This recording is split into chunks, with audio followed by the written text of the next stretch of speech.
سلام كمي صنحو كبرات تخاتلت نلوم حموس 30 مازيا 2026 زتدالو حدش زيناتات حزالكم قريب لخو مكتتالكم يعدم فلما كندبتاتو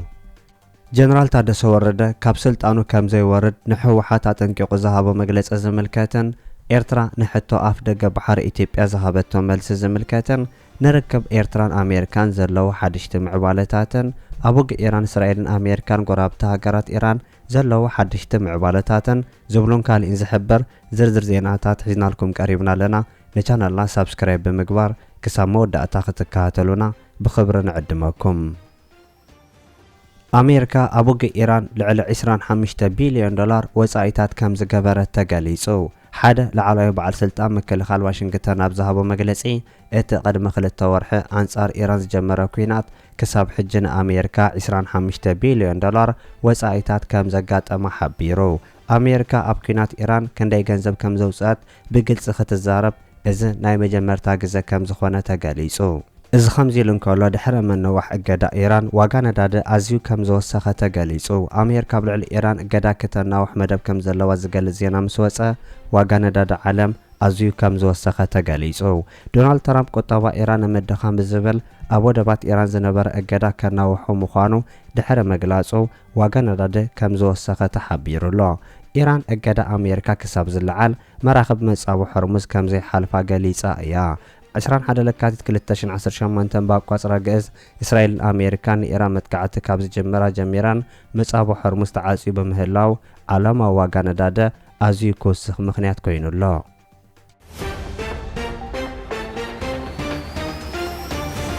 ኤምባሲ ኤርትራ በአሜሪካ ብዛዕባ ርክብ አሜሪካን ኤርትራን ዝቃወሙ ፖለቲከኛታት መልሲ ሂቦ ኣብ ሰሞን ርክብ አሜሪካን ኤርትራን ከመሓይሽ ከም ዝኾነ ዝገልጽ ሓበሬታ ከወጽ ዝቐነየ ኮይኑ እንተኾነ ግን እዚ ተበግሶታት ነቲ ጽኑሕን መስሩትን ፖሊሲ ዝምድናታት ወጻ አሜሪካ ዝጻባኢ ብዝብል ገለ ተቃውሞታት ይስምዓሎ ሕማቅ ኣተሓዛ ሰብኣዊ መሰላት ዘለዋ ምርጫ ዘካይድ ዲሞክራሲያዊ ቅዋሞ መንግስቲ ዘይብላ ነቲ ካብ ጽባሕ ናጽነታት ሒዛ ኣብ ዝተኸለቶ ወተሃደራዊ ምልካዊ መንግስቲ ሒዛ ተቕጽል ምስ ዘላ ሃገር ዝግበር መልዓል እገዳን ምምሓሽ ዝምድናታት ተሰዓርነት አሜሪካ ዘመልክት እዩ ዝብሉ ፖለቲከኛታት አሜሪካ ሬይቶም ክህቡ ከም ዝቐነዩ ይዝከር እቲ ነዚ ኣመልኪቱ ብ29 ማዝያ ዝተዘርግሐ መግለጺ ኤምባሲ ኤርትራ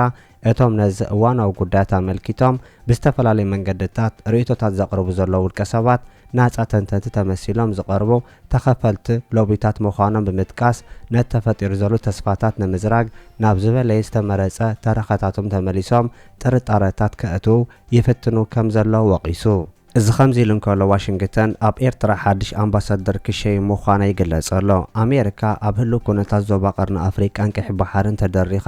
ከምኡ እውን ምሕያል ጽልዋታት ቻይናን ሩስያን ተደሪኹ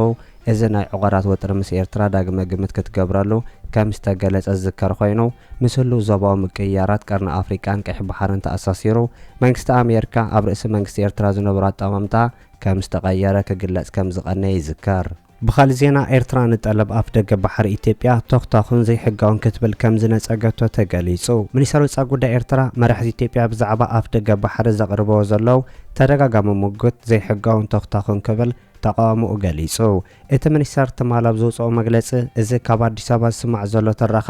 ሓንቲ ዓባይ ሃገር ኣብ ዕልውነት መሬታዊ ሓድነትን ጎራብታ ሃገራት መስፈፋሕ መሬት ከም ቅቡል ክትወስዶ تخيليا ካብ ዝብል ጉጉይ መበገሰ ሓሳብ ዝተልዓለ ምዃኑ ገሊጹ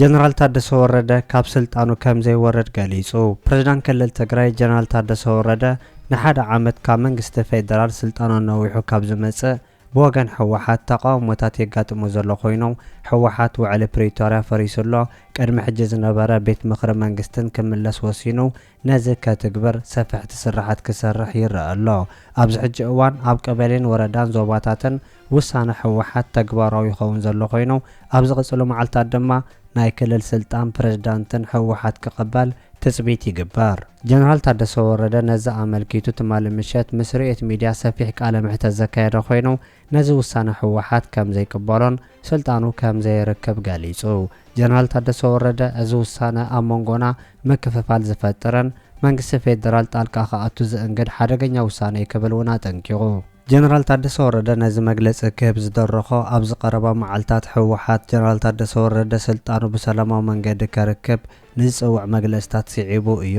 ፕሬዝዳንት ግዚያዊ ምምሕዳር ክልል ትግራይ ሌተናል ጀነራል ታደሰ ወረደ ሰላማውን ዴሞክራሲያውን ርክክብ ዘይፍፀም እንተደኣ ኮይኑ ስሕተት ከም ዝኸውን ወሃቢ ቃል ህወሓት ትማለ ንቢቢሲ ተዛሪቡ እዩ። ወሃቢ ቃል ህዝባዊ ወያነ ሓርነት ትግራይ አቶ ሚካኤል አስገዶም ግዚያዊ ምምሕዳር ክልል ትግራይ ይፈርስ በምህላው ምስ መንግስቲ ፌደራል ዘራኽብ ገመድ ከም ዝተበተኸ ገሊጹ።